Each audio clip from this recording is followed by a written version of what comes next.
गाउँले हो के अरे काम त गर्नुपर्छ पसिनै पसिना भएको छ के गर्नु हैन दुःख गर्नुपर्छ मेहनत गर्नुपर्छ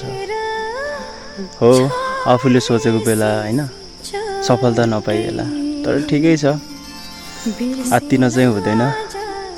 आफूले निरन्तरता चाहिँ दिनुपर्छ